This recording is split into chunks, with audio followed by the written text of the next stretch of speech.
नमस्कार दोस्तों। जैसा कि हम लोग उपसर्ग पढ़ रहे थे और उपसर्ग की आज यह अगली क्लास है। तो आज की क्लास में हम लोग 4 महत्वपूर्ण उपसर्गों को पढ़ेंगे और इन उपसर्गों से एग्जाम में कुछ न कुछ प्रश्न अवश्य पूछे जाते हैं। तो आज के उपसर्ग जो हैं बहुत ही महत्वपूर्ण हैं और हम लोग 1-2 और क्लास करके उपसर्गों को जल्द ही ख़त्म करेंगे और इसके आगे हम लोग दूसरी क्लास पढ़ेंगे। तो आइए बिना समय लगाए हम लोग इन उपसर्गों को देखते हैं। तो आज का जो उपसर्ग 11वां उपसर्ग है वह कौन सा है? सु उपसर्ग है। कौन सा उपसर्ग है? सु उपसर्ग है। तो हम बात करेंगे कि सु का अर्थ क्या होता है। तो सु का अर्थ जो है अच्छा होता है। सु का अर्थ क्या होता है? अच्छा होता है। अब बात करेंगे कि सु उपसर्ग जिन शब्दों में लगता है उसमें कौन सा जो है समास होता है, कौन सी संधियां होती है।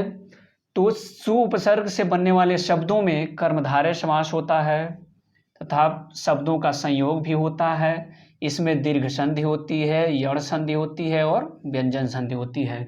तो सु उपसर्ग से बनने वाले शब्दों में कर्मधारय समास, शब्दों का संयोग, दीर्घ संधि, यण संधि और व्यंजन संधि होगी। ठीक है, तो आइए हम देखते हैं। तो सबसे पहले देखेंगे कि देखिए एक शब्द हमारा है पुत्र। पुत्र शब्द है और इसमें सु उपसर्ग है। तो क्या बनेगा? सुपुत्र। क्या बनेगा? सुपुत्र। क्या बन जाएगा? सुपुत्र। देखिए हमने क्या कहा कि इसमें कर्मधारय समास होगा और संयोग। तो यहाँ पर जो पहले उदाहरण में जो कुछ शब्द दिए गए हैं, जो कुछ उपसर्ग जुड़े हैं शब्दों में, इसमें क्या है? केवल संयोग हो रहा है बस। जैसे देखिए पुत्र शब्द था, सु उपसर्ग लग गया तो क्या बना? सुपुत्र। इसमें कोई भी संधि नहीं होगी। क्यों? क्योंकि केवल शब्दों का संयोग हो रहा है। इसमें वर्णों का या शब्दों का कोई परिवर्तन नहीं हो रहा है। ठीक है, फिर उसी तरह से एक शब्द है मार्ग, सु उपसर्ग है। क्या बनेगा? सुमार्ग। सुमार्ग। केवल इसमें क्या हो रहा है? शब्दों का संयोग हो रहा है बस। उसी प्रकार देखिए एक विचार शब्द है और सु उपसर्ग है। क्या बन जाएगा? सुविचार।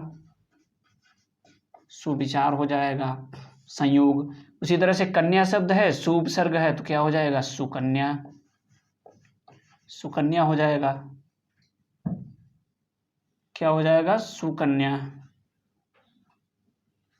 सुकन्या हो जाएगा। ठीक है, फिर हम दूसरे उदाहरण देखेंगे कुछ शब्दों को कि देखिए इसमें अब क्या होगी? दीर्घ संधि। दीर्घ संधि के हम कुछ उदाहरण देखेंगे। जैसे देखिए कि युक्ति शब्द है, उक्ति।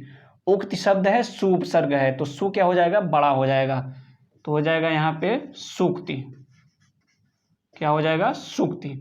यानी सु प्लस उक्ति मिलकर क्या बनेगा? सूक्ति। यानी यहाँ पे दीर्घ संधि हो जाएगी। हमने ऊपर के जो शब्दों में देखा था इसमें केवल संयोग हो रहा था, कोई भी संधि नहीं थी।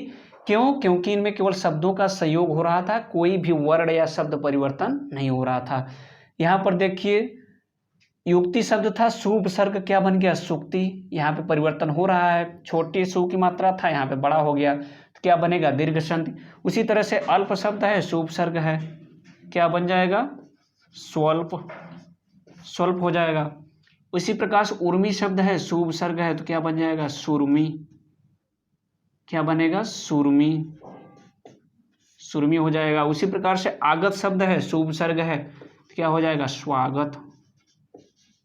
क्या बन जाएगा? स्वागत। ठीक है, फिर हम अब आगे देखेंगे। यानी यहाँ जो तीसरा उदाहरण हमने देखा स्वल्प, यहाँ पर यण संधि थी। कौन सी संधि होगी? यण। दूसरे वाले में क्या होगी? दीर्घ स्वर संधि होगी, लेकिन तीसरे वाले में क्या होगा? यण संधि होगी। जैसे देखिए अल्प शब्द था, सु उपसर्ग स्वल्प।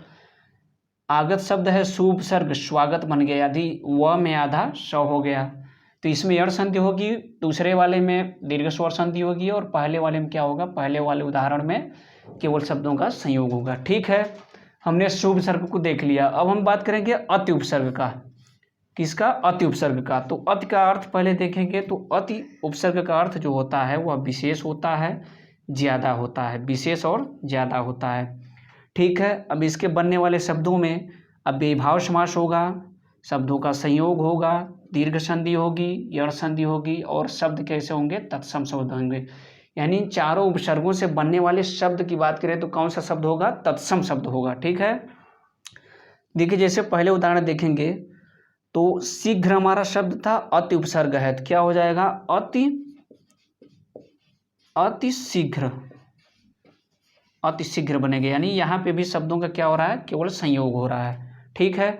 उसी तरह से रिक्त शब्द था अति उपसर्ग, क्या हो जाएगा, अतिरिक्त। अतिरिक्त, केवल शब्दों का बस संयोग हो रहा है और इसमें कोई भी संधि अतिशीघ्र या अतिरिक्त में कोई भी संधि नहीं होगी। यदि अतिशीघ्र में उपसर्ग पूछे तो अति उपसर्ग, अतिरिक्त में उपसर्ग पूछे अति उपसर्ग। कौन सा उपसर्ग, अति उपसर्ग। दूसरा उदाहरण देखिए, जैसे इत शब्द है अति उपसर्ग है, ठीक, क्या हो जाएगा, अतिशय। यहाँ पे ती छोटी क्या होगी, बदल जाएगी, अतीव हो जाए, अतीत हो जाएगा, क्या हो जाएगा, अतीत। यानी इत शब्द था, अति उपसर्ग था, तो यहाँ छोटी ती क्या हो जाएगी, बड़ी ती में अतीत, यानी यहाँ पे दीर्घ स्वर संधि होगी। उसी तरह से ईव शब्द है अति उपसर्ग, क्या हो जाएगा, अतीव। यहाँ पे भी ती क्या होगी, बदल जाएगी, अतीव, यहाँ पे भी दीर्घ स्वर संधि होगी। उसी प्रकार से देखिए तीसरे उदाहरण में देखेंगे कि एक अंत शब्द है अति उपसर्ग है, क्या हो जाएगा, अत्यंत। अत्यंत, यहाँ पे क्या होगा, यानी ती जो है वह आधे य में बदल जाएगी, ती का जो है आधा त य में बदल जाएगा, तो यहाँ पे क्या होगा, यण संधि हो जाएगी। उसी तरह से देखिए आवश्यक शब्द है अति उपसर्ग है, क्या हो जाएगा, अत्यावश्यक, क्या बनेगा, अत्यावश्यक बन जाएगा, इसमें भी यण संधि होगी। उसी तरह से आचार शब्द है अति उपसर्ग है, तो क्या हो जाएगा, अत्याचार हो जाएगा, यहाँ पे भी क्या होगी, यण संधि होगी। उसी प्रकार देखिए अल्प शब्द है अति उपसर्ग है, तो क्या हो जाएगा, अत्यल्प। ठीक है। फिर उक्ति शब्द है अति उपसर्ग, क्या हो जाएगा, अतियुक्ति, अतियुक्ति हो जाएगा। और नीचे देखिए उत्तम शब्द है अति उपसर्ग, तो क्या बनेगा, अति उत्तम हो जाएगा, अति उत्तम, अति उत्तम। यदि अति उत्तम में, ये शब्द बहुत मोस्ट है, क्योंकि अति उत्तम में यदि संध उपसर्ग पूछे तो क्या लगाएंगे, अति उपसर्ग लगाएंगे। उसी तरह से अत्युक्ति में यदि उपसर्ग पूछे तो कौन सा, अति उपसर्ग लगाएंगे। ठीक है। अब आइए हमने सु और अति उपसर्ग को देख लिया, फिर हम बात करेंगे 13वां उपसर्ग जो है अभिउपसर्ग। अभिउपसर्ग को देखेंगे तो सबसे पहले देखेंगे कि अभिउपसर्ग का अर्थ क्या होता है। तो अभिउपसर्ग का अर्थ विशेष होता है, पास होता है और दोनों ओर भी होता है। अभि का अर्थ क्या होता है, विशेष, पास और दोनों ओर होता है। देखिए इससे बने वाले शब्दों में क्या होगा कि अव्ययीभाव समास होगा, शब्दों का संयोग होगा, दीर्घ संधि होगी, यण संधि होगी, व्यंजन संधि होगी, और बनने वाला शब्द कैसा होगा, तत्सम शब्द होगा। ठीक है। देखिए इष्ट शब्द है अभिउपसर्ग है, यहाँ हमने केवल सबसे पहले दीर्घ संधि का ले लिया है, यानी हमने संयोग को छोड़ दिया। संयोग में देखिए जैसे शब्द, बहुत सारे शब्द हो जाएंगे, जैसे अभि प्लस जैसे संयोग में क्या हो जाएगा,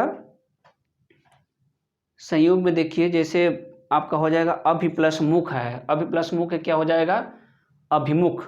अभि प्लस मुख है, क्या हो जाएगा, अभिमुख हो जाएगा। उसी तरह से अभिमान शब्द है, अभि प्लस मान हो जाएगा। ठीक है। तो देखिए एक शब्द है इष्ट और अभिउपसर्ग है, तो क्या हो जाएगा, अभीष्ट।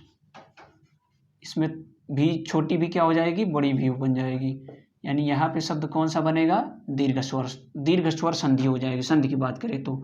और उपसर्ग क्या होगा, अभिउपसर्ग। अभीष्ट में अभिउपसर्ग होगा। ऐसा नहीं कि यहाँ पे अभी बड़ी है और हम आधा सट है तो हम यहाँ पे जो है अभी बड़ी वाली समझ लेंगे, ऐसा नहीं होगा। भ इसमें क्या होगा कि छोटी भी होगी, कौन सा होगा, अभिउपसर्ग। ठीक है। उसी तरह से देखिए इप्सित शब्द है अभिउपसर्ग है, क्या हो जाएगा, अभिप्सित। अभिप्सित क्या हो जाएगा, अभिप्सित। अभिप्सित क्या बनेगा, अभिप्सित, ये हो जाएगा। यानी इप्सित शब्द था अभिउपसर्ग, अभिप्सित, दीर्घ स्वर संधि। उसी तरह से इप्सा शब्द है अभिउपसर्ग है, अभिप्सा हो जाएगा, अभिप्सा। ठीक है। देखिए फिर दूसरा उदाहरण देखेंगे कि अर्थी शब्द है अभिउपसर्ग है, क्या हो जाएगा, अभ्यर्थी। अभ्यर्थी, अभ्यर्थी में यदि संधि पूछे तो कौन सी हो जाएगी, यण संधि। उसी तरह से आस शब्द है अभिउपसर्ग, अभ्यास हो जाएगा, क्या बनेगा, अभ्यास। अभ्यास में उपसर्ग पूछे तो अभिउपसर्ग। उसी तरह से एक शब्द है अभिषेक और अभिउपसर्ग है, क्या बनेगा? अभिषेक। यहाँ क्या हो जाएगा? अभिषेक। यहाँ पे जो है, यहाँ पे यण संधि ना होकर के व्यंजन संधि हो जाएगी। क्यों? क्योंकि ये स जो है इस समय बदल जा रहा है। ठीक है। उसी तरह से उदय शब्द है, अभिउपसर्ग है, क्या हो जाएगा? अभ्युदय। अभ्युदय हो जाएगा। तो यहाँ पे भी क्या हो जाएगा? यण संधि हो जाएगा। ठीक है। तो हमने इस प्रकार से अभिउपसर्ग को भी देखा। यदि अभ्युदय में पूछे कि कौन सा उपसर्ग है, तो अभिउपसर्ग हो जाएगा। ठीक है। फिर हम उसी तरह से 14वां जो उपसर्ग है परिउपसर्ग को देखेंगे। तो परिउपसर्ग को देखेंगे, देखिए सबसे पहले इसका अर्थ देखेंगे कि अर्थ क्या होता है। तो परिउपसर्ग का अर्थ विशेष होता है, चारों ओर भी होता है, अभाव होता है और ज़्यादा भी होता है। अब परिउपसर्ग का अर्थ क्या होता है? विशेष होता है, चारों ओर होता है, अभाव होता है और ज़्यादा होता है। ठीक है। इससे बनने वाले शब्दों में देखेंगे कि कौन सा समास होगा। तो इससे बनने वाले शब्दों में अव्ययीभाव समास होगा, शब्दों का संयोग होगा, दीर्घ, यण और व्यंजन संधि होगी, तथा शब्द कैसा बनेगा? तत्सम शब्द बनेगा। ठीक है। फिर देखिए हम उदाहरण देखते हैं। तो जैसे एक इच्छा शब्द है, परिउपसर्ग है, क्या हो जाएगा? परीक्षा। परीक्षा हो जाएगा। यहाँ पर कौन सी संधि होगी? दीर्घ स्वर संधि होगी। ठीक है। एक शब्द है इक्षण, परिउपसर्ग है, क्या बनेगा? परीक्षण। क्या हो जाएगा? परीक्षण। यदि परीक्षण में उपसर्ग पूछे तो परिउपसर्ग, परीक्षा में भी परिउपसर्ग। संधि यदि देखें तो दीर्घ स्वर संधि। उसी तरह से इच्छक शब्द है, परिउपसर्ग है, ये भी क्या बन जाएगा? परीक्षक।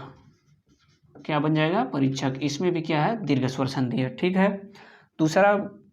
दूसरे उदाहरण में देखिए, अंक शब्द है, परिउपसर्ग है, क्या बन जाएगा? पर्यंक। अब यहाँ पर देखिए जो री का र जो है वह अ में आधा रो हो जाएगा, ऊपर वाला। तो परि प्लस अंक क्या हो जाएगा? पर्यंक हो जाएगा। क्या हो जाएगा? पर्यंक। ठीक है। तो यहाँ पे यदि संधि की बात करें तो कौन सी संधि होगी?